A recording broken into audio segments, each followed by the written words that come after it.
مضبوط قلعہ۔ قزل ارسلان شاہ ایران مضبوط قلعہ کا مالک تھا، جس کی بلندی پہاڑ کی چوٹی سے بھی اونچی تھی، انتہائی محفوظ مقام پہ واقع تھا۔ ایک بزرگ جہاں دیدہ، روشن ضمیر تجربہ کار دور دراز سے سفر کر کے پاس آیا تو بادشاہ نے اس سے پوچھا کہ ایسا مضبوط و محفوظ مقام کہیں دیکھا ہے؟ بزرگ نے جواب دیا، یہ قلعہ بابرکت تو ہے، مگر میں اسے مضبوط نہیں مانتا،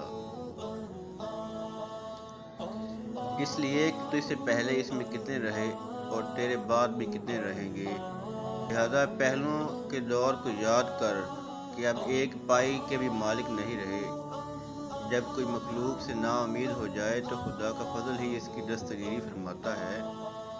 عقل مند کے نزدیک دنیا روڑی یعنی گندگی کا ڈھیر کی مانند ہے، جس کا ہر لمحے کوئی دوسرا مالک ہوتا ہے اور کوڑا پھینک کے چلا جاتا ہے۔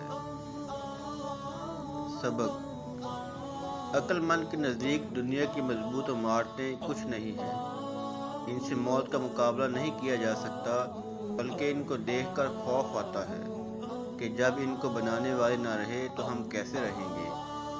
اس بات کو مندرجہ ذیل حقائق کے تناظر میں سمجھیے۔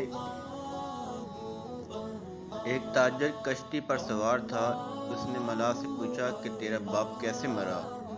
اس نے کہا، یہی کشتی چلاتے ہوئے۔ پھر دادا جان کیسے فوت ہوئے؟ اس نے پھر کہا، یہی کشتی چلاتے ہوئے، اور پھر صرف باپ دادا ہی نہیں، 7 نسلوں کا یہی حال ہے۔ تاجر نے حیران ہو کر سوال کیا، تمہیں کشتی چلانے سے ڈر نہیں لگتا کہ اس نے تیری 7 نسلوں کو ہڑپ کیا؟ اب ملاح نے تاجر سے پوچھا، بھلا آپ بتائیں کہ آپ کے باپ دادا کہاں فوت ہوئے؟ تاجر نے کہا، اپنے گھر میں اور کہاں؟ ملاح نے جھٹ سے کہا، پھر آپ کو اس گھر میں رہنے سے ڈر نہیں لگتا؟ الغرض موت سے ڈر تو ہے، مفر نہیں۔ پیام مرگ سے اے دل تیرا کیوں دم نکلتا ہے، مسافر روز جاتے ہیں، یہ رستہ خوب چلتا ہے۔